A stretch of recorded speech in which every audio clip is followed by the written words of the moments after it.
Hello everyone, welcome back to my channel. Aru akha korisu apnalok hokkolu bhale ase boli moru bhal bortoman aru aji moi apnalokor karone eta daily vlog loi aha nai moi aji eta apnalokor karone loi ahisu information video aru hetu hoise shiksha byabosthar oporot hoy Belgiumor education system oporot moi kisu kotha jiman khini moi ajileke gom paisu he hokukhini kotha apnalokor kom boli bhabisu aru ya guti khini moi ready kori losu information apnalokor kobor karone আজি সকলে নতুন প্ৰথমবাৰ কাৰণে আজি মোৰ ভিডিওটো চাইছে তেওঁলোকক মই জনাই দিও যে মই বৰ্তমান আছো বেলজিয়াম নামৰ এখন ইউৰোপৰ সৰু দেশত যিখনৰ মানে মাটিকালি হিচাপ যদি আমি কৰো আমাৰ অসমতকৈ বহুত বেছি সৰু হয় আৰু হে দেশত আমি মই আমাৰ ফ্যামিলিৰ হৈতে প্ৰায় আজি 2 বছৰৰ পৰা ইয়াতে আছো 22 চনৰ পৰা আৰু এগৰাকী মাতৃ হিচাপে মানে ইয়ালৈ অহাৰ আগতে মোৰ মানে মেইন ফোকাস আসলে মই স্টাডি কৰিছিলো হেতু বিষয়ৰ ওপৰত আৰু হেতু হৈছে এডুকেশন সিস্টেমটো ইয়াৰ স্কুলস কেনেকে কি হয় বস্তুবোৰ হেখিনি জানিবলে কাৰণ যেহেতু মোৰ এগৰাকী ছোৱালী আছে আপোনালোকে জানে আৰু তাইক স্কুলত দিব লাগিব যে কেনেকে কি কৰিব লাগিব যেহেতু আমি ইন্ডিয়াৰ পৰা স্কুল এৰি আহিলো এপ্ৰিল মাহত তাই ক্লাস 2 হেক হৈ গৈছিলে তাৰ পিছত আমি ইয়াতে আহিছিলো আৰু ইয়াত আহি নতুন এখন দেখত কেনেকে কি হয় বস্তুবোৰ হেবোৰ জানিবৰ কাৰণে মই হেতু সময়ত একচুয়ালি ইন্টাৰনেটতে আৰু বহুতখিনি ষ্টাডি কৰিছিলো আৰু ইয়াত অহাৰ পিছতো এই 2 বছৰত মোৰ মানে যিমানখিনি নলেজ মই এডুকেশন সিস্টেমৰ ওপৰত আজিলৈকে মানে কালেক্ট কৰিব পাৰিছো হে সকলোখিনি ইনফৰমেশন ইয়াতে লিখি লৈছো আৰু ভাবিছো আপোনালোকক আজি জনাও কাৰণ বহুত বেছি ডিফাৰেন্স আছে আমাৰ ইন্ডিয়াৰ লগত বেলজিয়ামৰ এডুকেশন সিস্টেম তেন্তে আহক আৰু বেছি দেৰি নকৰি ভিডিওটো আৰম্ভ কৰো প্ৰথমতে কৈ দিছো ইয়াত এডুকেশন মানে ইয়াৰ টু স্কুল বৰ্ষটো আৰম্ভ হয় সেপ্টেম্বৰ মাহৰ 1 তাৰিখৰ পৰা আৰু হেক হয় জুন মাহৰ লাষ্ট উইকত প্ৰতিখন স্কুলৰ বাৰো হেক হোৱা সময়টো বেলেগ বেলেগ হয় কিছু মানে একদম লাষ্টৰ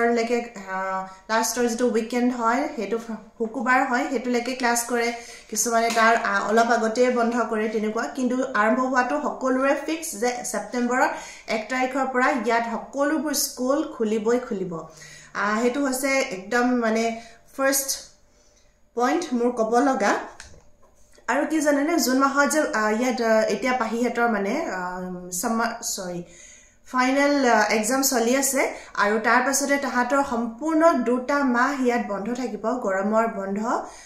জুলাই আৰু আগষ্ট কমপ্লিট 2টা মাহ ইয়াত বন্ধ আৰু সেপ্টেম্বৰৰ পৰা আকৌ মানে নতুন ক্লাস ষ্টাৰ্ট হ'ব এটো মানে আমাৰ কাৰণে ইন্টাৰেষ্টিং আছিল কাৰণ আমি যেতিয়া আহিছিলো এপ্ৰিল মাহত বাহিৰ স্কুল হেক কৰি তাৰ পিছতে আমি বহুতখিনি সময় পাইছিলো ইয়াত মানে বস্তুবোৰ জানিবৰ কাৰণে ষ্টাডি কৰিবৰ কাৰণে আৰু স্কুলছবোৰত এপ্লাই কৰিবৰ কাৰণে কেনেকে কি হয় বস্তুবোৰ শিকিবৰ কাৰণে কাৰণ সেপ্টেম্বৰলৈকে আমি ভালেখিনি সময় পাইছিলো হেতু কাৰণে আমাৰ ভাল হৈছিল হেতু সময় আৰু 2 নম্বৰ মেইন কথাটো হৈছে বেলজিয়ামত 3টা ভাষা একদম মেইন চলে এই 3টা ভাষা হৈছে প্ৰথমটো ফ্ৰান্স 2 নম্বৰটো হৈছে ডাচ আৰু 3 নম্বৰটো হৈছে জাৰ্মান আসলতে বেলজিয়ামখন আপোনালোকে যদি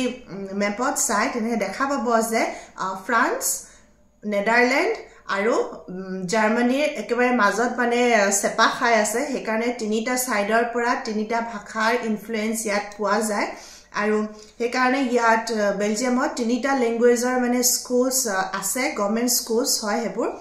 আৰু গভৰ্নমেন্ট স্কুলছত এই 3টা ভাষা পঢ়াই ল'ৰা ছোৱালীক তেওঁলোকে ইংলিশটো অলপ ডাঙৰ হোৱাৰ পাছতহে মই শুনামতে ক্লাস 7 মানৰ পৰা as a second language actually হেতৰ থাৰ্ড ল্যাঙ্গুৱেজ হ'ব হেতু কাৰণ যদি ফ্ৰেঞ্চ স্কুলত আপোনাকে ল'ৰা ছোৱালীক দিয়ে তেনেহলে তাহাঁতেটো ফ্ৰেঞ্চটো তাহাঁতৰ মেইন ল্যাঙ্গুৱেজ হ'ব কিন্তু তাৰ লগতে আৰু এটা ল্যাঙ্গুৱেজ তেওঁলোকে তাহাঁতি সৰুৰে পৰা পঢ়ে আৰু হেতু হৈছে ডাচ মানে যেনেকৈ ডাচ স্কুলত যদি যায় তেনেহলে ফ্ৰেঞ্চ পঢ়িব আৰু যদি জাৰ্মান সাইডত যায় জাৰ্মান একচুয়ালি বহুত সৰু এটা অংশত কয় বুলিহে মই শুনিছো আৰু হেতু কাৰণে হেতু ওপৰত কোনো বিশেষ আইডিয়া নাই মই যিমানখিনি শুনিছো বা দেখিছো হেখিনি হৈছে ফ্ৰেঞ্চ আৰু ডাচ স্পিকিং স্কুল বুলি কয় হেতুত মানে আপুনি যদি ফ্ৰেঞ্চ স্পিকিং স্কুলত যায় তেন্তে ডাচ এটা আপোনাৰ সেকেন্ড ল্যাঙ্গুৱেজ ল'ৰা ছোৱালী শিকিব আৰু ডাচ স্পিকিং যদি যায় তেন্তে ফ্ৰেঞ্চ শিকিব আৰু হে ক্লাস 7 মানৰ পৰা মই শুনামতে তেওঁলোকে ইংলিছটো ইন্ট্ৰোডিউস কৰে এজ এ নিউ মানে ফৰেন ল্যাঙ্গুৱেজ হিচাপে এই কাৰণে এইখিনি হৈছে গভৰ্নমেন্ট স্কুলছৰ কথা আৰু গভৰ্নমেন্ট স্কুলছবোৰ ইয়াত ফ্ৰী হয় ফ্ৰী মানে অলমোস্ট ফ্ৰীয়ে হয় আপোনালোকে বছৰত সাগে অকলে যে কলম পেন্সিল হেবৰৰ কাৰণে আৰু 10 বা 20 ইউৰো মান দিব লগা হয় যেটো মানে প্ৰায় নিদিয়া নিচিনা হয় জিৰো নিচিনা হয় কথা এই কাৰণে গভৰ্নমেন্ট স্কুলছবোৰ একদম ফ্ৰী বুলি ক'ব পাৰি আৰু ইয়াত কম্পালসৰি যিবোৰ স্কুলছ আৰম্ভ হয় মানে প্ৰাইমাৰী লেভেলটো আৰম্ভ হয় 6 বছৰৰ পৰা 12 বছৰলৈকে আৰু সেকেন্ডাৰী আৰম্ভ হয় 12 বছৰৰ পৰা 18 বছৰলৈকে আৰু তাৰ আগতে গভৰ্নমেন্টৰ ফ্ৰী প্ৰি প্ৰাইমাৰী লেভেল এটা থাকে যেটো আৰম্ভ হয় প্ৰায় 2 বছৰৰ পৰা হে 5 বছৰ বয়সৰলৈকে এইখিনি ফ্ৰী হয় তাৰ পিছৰখিনিও বাৰু ফ্ৰীয়ে হয় কিন্তু এটা ষ্টেজ মানে তেনেকে গৈ থাকে আৰু মই জানিব পৰা মতে ইয়াত ভোকেশনাল এডুকেশনটো বহুত বেছি ইম্পৰ্টেন্স দিয়ে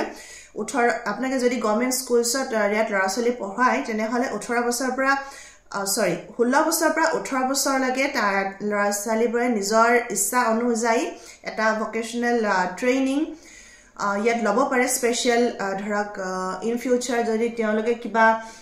এটা মিউজিকত ইন্টাৰেষ্ট দেখায় বা হেতু ফিল্ডত যদি হায়াৰ এডুকেশন কৰিব বিচাৰে তেনেহলে হেতু ফিল্ডত মানে হে টিটিআৰ পৰা বাকি নৰমাল যেখিনি কোৰ্স আছে হে কোৰ্সখিনিৰ লগতে মানে আৰু এটা এক্সট্ৰা এটো ক্লাস তেওঁলোকে এড কৰিব পাৰে যেটো গৈ মেলি 18 ইয়াৰ্ছৰ পাছত যেতিয়া তাহাঁতে ইউনিভাৰ্সিটি যাব আমি যেনেকৈ কওঁ যে কলেজ যায় বুলি ইয়াত ডাইৰেক্ট ইউনিভাৰ্সিটি যায় আৰু ইউনিভাৰ্সিটি গৈ তেতিয়া তেওঁলোকে হেতু স্পেশালাইজড মানে সাবজেক্টত বাকি মানে আৰু হায়াৰ পঢ়া কৰিব পাৰে আৰু ইয়াত কি জানেনে স্পেশাল স্কুলছ বুলি এটা বস্তু আছে যেটো ধৰক কিছুমান ল'ৰা-ছোৱালী কেতিয়াবা অলপমান প্ৰবলেম থকা হয় ফিজিক্যালি বা মেন্টালি বা এনেকুৱা ধৰণৰ তেনেকুৱা ল'ৰা-ছোৱালীৰ কাৰণে বহুত ইয়াত এভেইলেবল আছে হেবোৰো মানে ফ্ৰী হয় গভৰ্নমেন্টৰ হয় আৰু হেবোৰৰ ল্যাঙ্গুৱেজটো মই আপোনালোকক ক'লোৱে যে ফ্ৰেঞ্চ ডাচ নহলে জাৰ্মান ল্যাঙ্গুৱেজত হ'ব আৰু এটা ইন্টাৰেষ্টিং বস্তু কি জানে বেলজিয়ামত আৰু এটা স্কুল সিস্টেম আছে আৰু হেতু কোৱা হয় হোম স্কুলিং হে হোম স্কুলিং একচুয়ালি বস্তুটো বহুত ৰেয়াৰ হয় মানে একদম স্পেশাল হয় আৰু বহুত ইয়াৰ ৰুলস আৰু ৰেগুলেশনসও আছে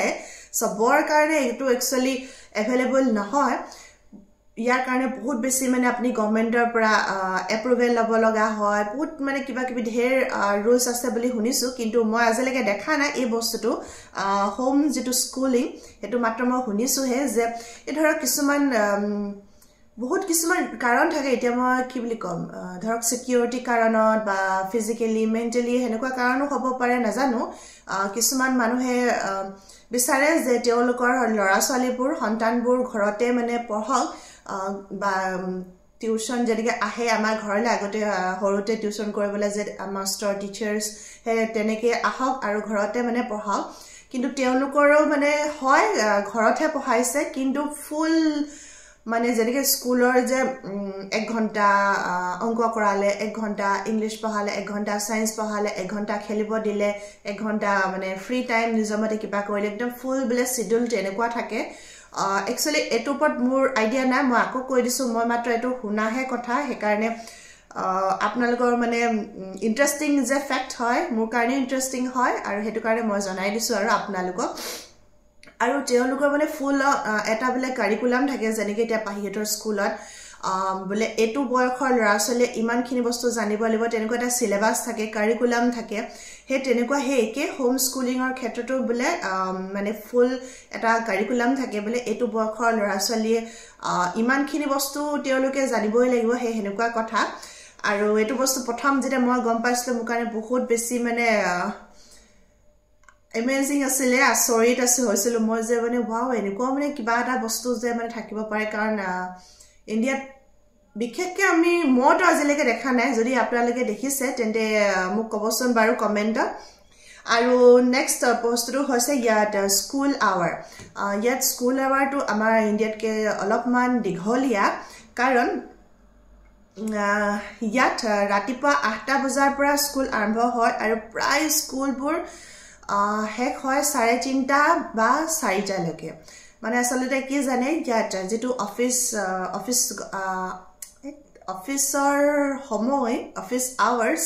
হেতু ৰাতিপুৱা 8টাৰ পৰা গধূলি 5টা লৈকে আৰু এই যে লাৰছালি যে স্কুল ছুটি হল 4টা বজাত এই 4টাৰ পৰা 5টা লৈকেও মানে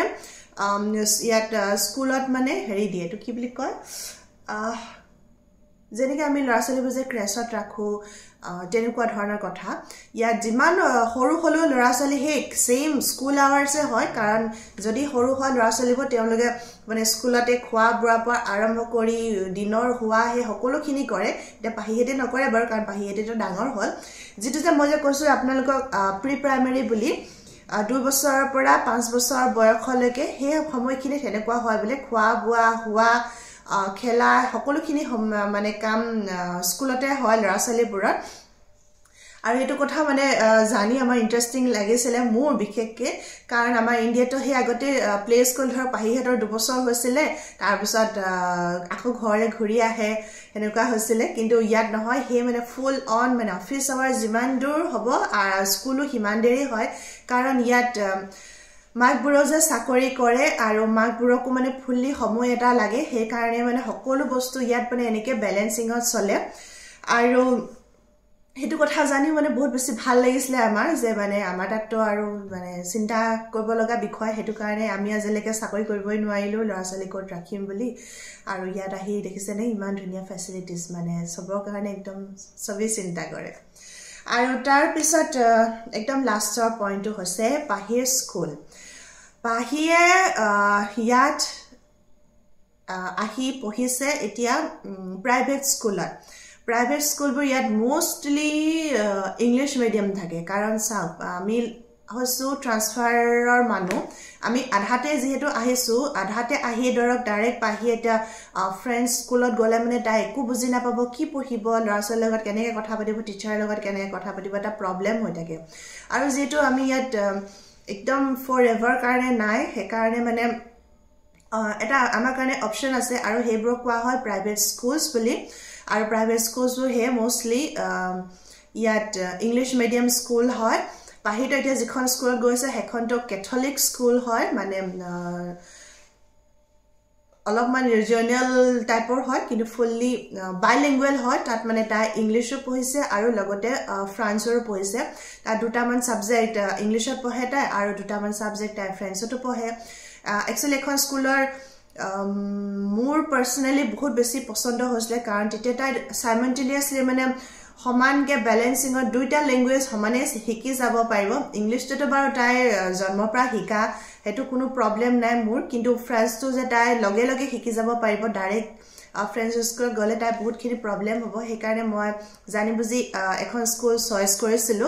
ইণ্ডিয়াৰ পৰা অহাৰ আগতে আৰু আজিলৈকে 2 বছৰত পাহিয়ে দুখন স্কুল পঢ়িছে এখন আছিল অলপমান দূৰত আমাৰ ঘৰৰ পৰা কাৰণ আৰু এতিয়া যেখন পঢ়ি আছে হেখন একেবাৰে ওচৰত আমাৰ ঘৰৰ পৰা মানে 5 মিনিট লাগে 5 মিনিটতকৈ কমেই লাগে কি জানি খুজকাহি যাবৰ কাৰণে আৰু মোৰ প্ৰথম চয়েসটো ইণ্ডিয়াৰ পৰা অহাৰ আগতে এই ওচৰৰ স্কুলখন আছিল কিন্তু আমাৰ কি হৈছিল প্ৰথম বছৰ আহি এখন স্কুলত মানে সিট খালি হোৱা নাছিল সেই কাৰণে আমি নাপালো আৰু ইন্টাৰনেশ্যনেল স্কুল বিচাৰি আমি অকমান দূৰলৈ যাব লগা হ'ল যিখন মানে ঘৰৰ পৰা প্ৰায় 45ৰ পৰা 1 ঘণ্টামান লাগে তাই আহোতে মানে ওৱান সাইডত তাৰ পিছতে হে তাতে দিয়া হৈছিল আমাৰ আৰু হে স্কুলখন আছিল এখন বেলেগ বোৰ্ডত হেখনক আইবি বোৰ্ড বুলি কোৱা হয় আৰু মই নিজৰ এক্সপেৰিয়েন্সৰ পৰা কৈছো যে হে আইবি বোৰ্ডখনৰ মানে পঢ়া শুনাৰ ওপৰত তো ধ্যান দিয়ে বাৰু কিন্তু মোৰ হিচাপত মানে বহুত কমে ধ্যান দিয়ে নেকি তেওঁলোকৰ একচুয়ালি মেইনলি মানে ফোকাস আছিল পাৰ্সোনাল ডেভেলপমেন্ট আৰু ক্ৰিটিক্যাল থিংকিংৰ ওপৰত মানে পাহি এখন কিতাপ নাছিল আপোনালোকে বিশ্বাস কৰিবনে বাৰু এখন কিতাপ নাছিল যোৱাটো বছৰৰ আৰু তাই স্কুললৈ যায় স্কুলৰ বেগটোত মানে অকল তাৰ খানা থাকে আৰু পানী বটলটো থাকে হিমানে আৰু একো নাথাকে তাৰ পিছত আমি কেতিয়াবা টিচাৰক কওঁ যে স্কুলত মানে পঢ়াই কি যেতিয়া ধৰক পিটিএমত যাওঁ আমি তেতিয়া পঢ়াই কি আমি একোৱে গম নাপাওঁ কেতিয়াবা অলপমান হোমৱৰ্ক দিব হেনেকে বুলি কওঁ তেতিয়া তেওঁলোকে কয় যে ল'ৰা-ছোৱালী যিখিনি পঢ়িব আছে যি কৰিব আছে আমি গোটেইখিনি স্কুলতে কৰাও ঘৰত তাহাঁতক মানে এজ এ বাৰ্ডেন হিচাপে হোমৱৰ্ক দি নপঠাওঁ তাৰ কাৰণে চিন্তা নকৰিব হেনেকে বুলি কিন্তু বহুতবাৰ কোৱাৰ পাছত মানে আৰু বেলেগ পেৰেণ্টছো মানে কৈছিলে যে অলপ কিবা এটা দিব এটলিষ্ট উইকেণ্ডৰ কাৰণে অলপমান কাম আপোনালোকে দিব যাতে ল'ৰা ছোৱালীয়ে কৰিব পাৰে উইকেণ্ডত নহ'লেতো আৰু দিন ৰাত অকল খেলা সেইবোৰতে বিজি থাকি যায় যে ল'ৰা ছোৱালীবোৰ সেইটো কাৰণতে তাৰপিছত তেওঁলোকে অলপমান কাম দিছিলে আৰু ধৰক যেনেকৈ ইংলিছৰ এটা পেৰাগ্ৰাফ পঢ়ি তাৰ তলত মানে কিছুমান কুৱেশ্যনছ থাকে সেই কুৱেশ্যনছখিনি কৰা কেতিয়াবা সামছ কিছুমান কৰা প্লাছৰ মাইনাছৰ তেনেকুৱা ধৰণৰ কিন্তু সিহঁতৰ মানে সঁচাকৈ কৈছোঁ পঢ়াৰ মানে কোনোৱে বাৰ্ডেন নাছিলে আৰু মোৰ মানে একেবাৰে ভাল নালাগিছিলে আমি এতিয়া ইণ্ডিয়াৰ পৰা অহা মানুহে মানে ক'বলৈ গ'লে মানে পঢ়াৰ বাৰ্ডেন নাই বুলি ক'লে মানে শুনিবলৈ কেনেকুৱা লাগে নহয়নে বাৰু অবাক মানে আমি মানে প্ৰথম আহি যে মানে কি কৰিছোঁ মানে তাইৰ লগত তাৰপিছত যেতিয়া আমি পিছৰ বছৰ এই আমাৰ ওচৰৰ স্কুলখনত তাইক ট্ৰান্সফাৰ কৰিলোঁ ইয়ালৈ এখন স্কুলৰ বৰ্ডখন হৈছে কেম্ব্ৰিজ বৰ্ড হয় আৰু কেম্ব্ৰিজ বৰ্ডৰ যিটো কাৰিকুলাম যিটো চিলেবাছ মানে অলমষ্ট মই দেখিছোঁ যে আমাৰ CBSEৰ নিচিনা ছেইম হয় মানে সমানে ইয়াত মানে পঢ়া আছে কৰা আছে ঘৰলৈ হোমৱৰ্ক আহে উইকলি মানে তাহাঁতৰ টেষ্ট চলি থাকে মানে ইয়াত মানে ক'ব গ'লে এজ এ মাৰ্ক হিচাপে ইণ্ডিয়ান মাৰ্ক হিচাপে মই মানে ছেটিছফাইড হয় যে মানে ইয়াত হয় মই দেখি পাইছোঁ কিবা এটা কিতাপ এখন আছে হোমৱৰ্ক এটা আহিছে ঘৰলৈ মানে পঢ়িছে ছোৱালীজনীয়ে তেনেকুৱা আগৰখনত যে মানে সঁচাকৈ মই মানে আৰু কিনো কৰিছে তেনেকুৱা লাগিছিলে তাৰপিছত সেই তাকে ইয়াত আহি এতিয়া তাইৰ মানে প্ৰপাৰ মানে পঢ়া শুনা হৈছে এক্সামছ হৈছে মই গম পাই আছোঁ তাইৰ প্ৰগ্ৰেছ কি কৰি আছে আগৰ স্কুলখনত মানে একদম জিৰ' হৈ গৈছিলে ইণ্ডিয়াৰ পৰা তাই মানে যিমানখিনি জানি আহিছিলে সেইখন স্কুলত গৈ মানে চব তাই পাহৰি গৈছিলেগৈ আৰু সেনেকুৱা হৈছিলে অৱস্থা তাকে ইয়াত আহি আকৌ মানে গোটেইখিনি বস্তু ৰিভাইজ কৰি ৰিপিট কৰি সকলোখিনি ঠিক হ'ল তো এতিয়া আমি মানে ছেটিছফাইড আৰু যদি কেতিয়াবা আমি ইণ্ডিয়ালৈ গুচিও যাওঁ তেতিয়া ধৰা তাই ইণ্ডিয়াত গৈ মেলি মানে কোপ আপ কৰিবলৈ মানে বস্তুটো কোনো প্ৰব্লেম নহ'ব কাৰণ অলমষ্ট সিমিলাৰ হয় যিহেতু সেনেকুৱা কথা আৰু সেই তাকে আৰু এটা কথা আপোনালোকক কওঁ আমি যে আগতে যে চিনেমাবোৰ যে চাওঁ যে স্কুলবোৰত হাই স্কুলছবোৰত বিশেষকৈ মানে ল'ৰা ছোৱালী যায় তেওঁলোকৰ মানে এনেকুৱা স্কুলত এটা মানে সৰু সৰু আলমিৰা থাকে তলা লগোৱা থাকে তাত বস্তুখিনি থাকে ইয়াতো সেই একেই হয় জানেনে এতিয়া ঘৰৰ পৰা মানে এক্সট্ৰাকৈ কলম পেন্সিল ৰাবাৰ সেইবোৰ একো নিব নালাগে সব তাহাঁতৰ স্কুলতে সব থাকে স্কুলৰ পৰা দিয়ে স্কুলতে থাকে আৰু যিবোৰ যদি কেতিয়াবা হোমৱৰ্ক থাকে তেতিয়াহে মানে কিতাপ আৰু বহি ঘৰলৈ আহে আৰু যদি ধৰক কেতিয়াবা কিবা টেষ্ট লয় তেতিয়াহে মানে সাইন কৰিবৰ কাৰণে আমি চাবৰ কাৰণে ঘৰলৈ সেই পেপাৰটো বা ফল্ডাৰটো আহে বাকী নহ'লে গোটেইখিনি সদায় স্কুলতে থাকে মানে সেনেকুৱা সেইটো কথা হয় আৰু তাকে বহুতখিনি ডিফাৰেন্স আছে আমাৰ ইণ্ডিয়াৰ লগত আৰু আপোনালোকে কি ডিফাৰেন্স বিচাৰি পালে মোক ক'বলৈ নাপাহৰিব তেন্তে আজিৰ ভিডিঅ' ইয়াতে শেষ কৰোঁ বহু বেছি দীঘল হ'ল আৰু যদি কিবা কথা আপোনালোকৰ জানিব লগা থাকে তেন্তে মোক ক'ব কমেণ্টত মই নিশ্চয় যিমান পাৰোঁ আপোনালোকক জনাবলৈ চেষ্টা কৰি থাকিম তেন্তে আজিলৈ আহিছোঁ বাই